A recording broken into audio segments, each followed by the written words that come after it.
Like, you see a homeless person, everybody, like, either turns away from them or, like, walks around them. Ask them if they need help. Ask them if they want something to eat. You know, something like that, because you really don't know what's going on in their lives.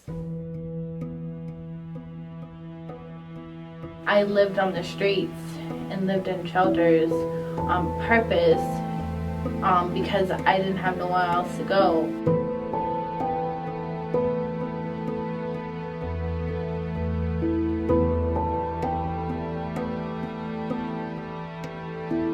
He's actually using bricks and stuff to build, you know, his tent, his area where he lives, stuff like that. He's gone to the next route of making it more durable for these conditions that he lives in.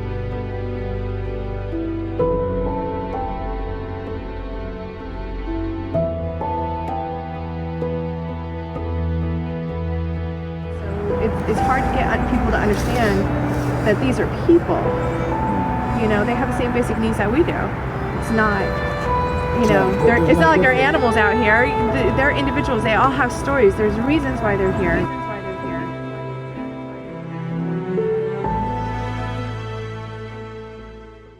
I didn't think that I would ever end up in a tent at 47 years old. A college degree, had good jobs. But, you know, that's how it happened. It could happen like in a flash. It could happen to anyone, really. Everybody has good intentions with helping individuals who are unsheltered. Everybody has the empathy and compassion. But homelessness does not stop when it rains. Homelessness does not stop at 5 o'clock in the afternoon when you're going home. Tent City is not the only place that is affected, but it's sad that we know it's there.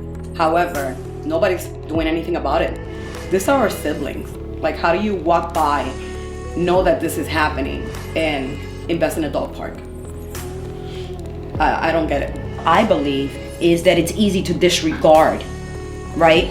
So as you're walking down this beautiful Hamilton Street with all this brand new development, eating your $65 lunch, it's real easy to walk by the guy that's standing on the corner with the sign saying, "I need help."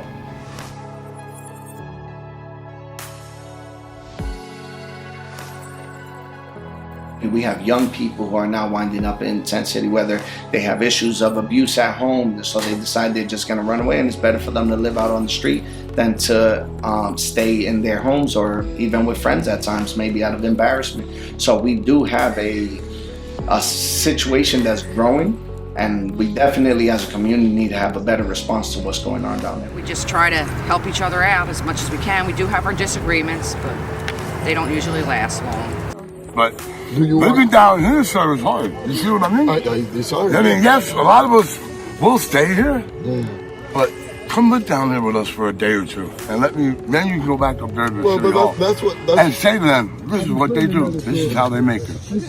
So they need to know that when you call, you're going to actually do what you say you're going to do, too, because too many people lie to them, too many people promise and overpromise and then underdeliver, and they don't deserve that. People don't like to talk about any issue that they feel they can't do anything about. And the sad part of it is there is a world of additional things that can be done for the homeless and just aren't being done. If somebody could give something to you to help you out, what is it that you would need? The assurance that we ain't going to get thrown out of where we're at now. Because a lot of us are looking for places, but that takes time through housing.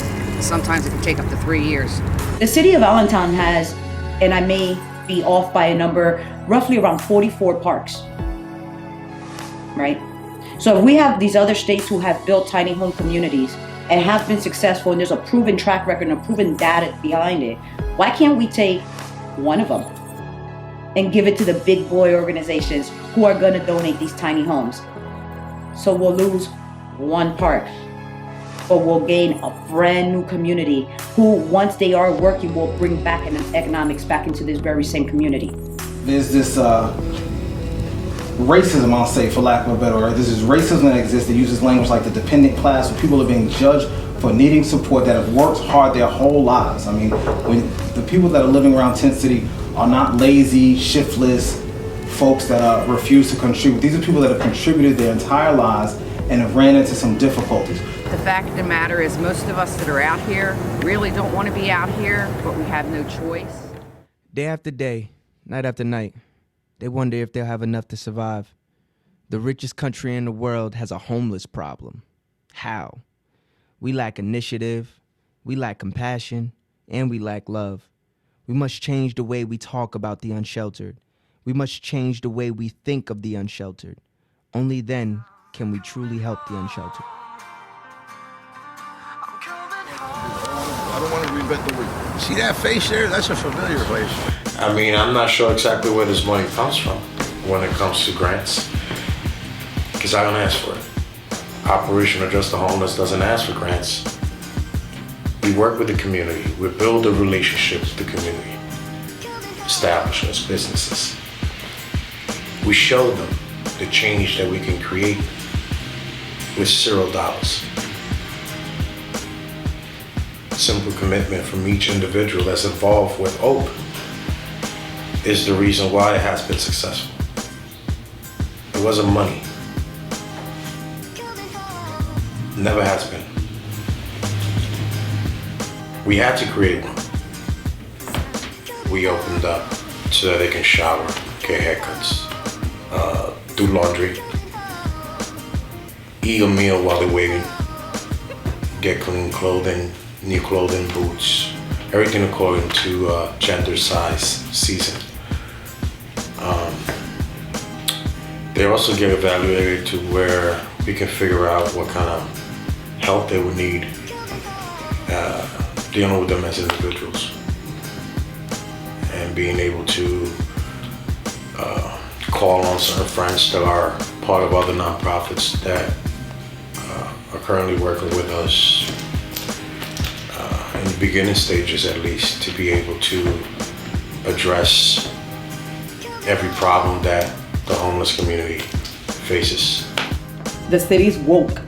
It's not an option. We have to help our siblings. We have to understand that most of the city, including myself, are one paycheck away from being a tent city resident. Nani Quadrado, and I'm a physician assistant program director for Lehigh Valley Hospital Street Medicine. So I think if folks that were homeless didn't have the services that they need and had to go to the emergency department because there was nowhere else to go, that starts to add up for a community to support that. And so I think this helps by avoiding that. So Ripple Community Inc. is 4 years old, so the nonprofit is relatively new, but we actually grew out of a church called Ripple that's been active in Allentown for about 12 years. And we have two primary programs that we run here. So one is a day center, which we call the Community Building Center, and it's a center that's open to the public, open during the daytime, but that primarily serves people who are experiencing homelessness or who are just socially isolated for one reason or another, and who really kind of need a place to come and connect with other folks and build some relationships. The community center is also a place where other partners that we work with really closely in the community, including the street medicine team.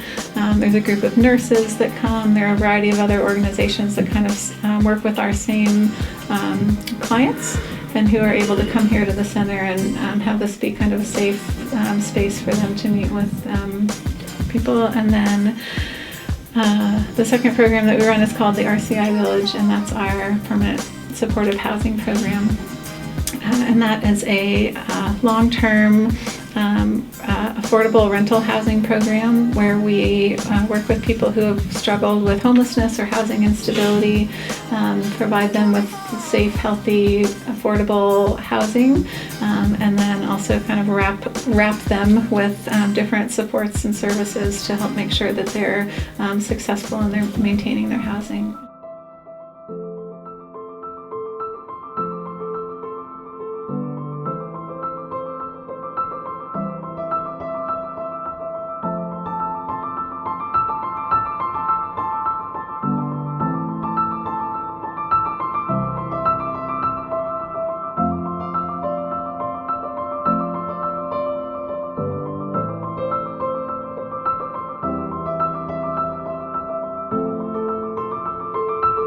every single person in Allentown, from 100 years old down to kindergarten, can do something to help the homeless, can help in some way to make the lives of a person less fortunate than you better.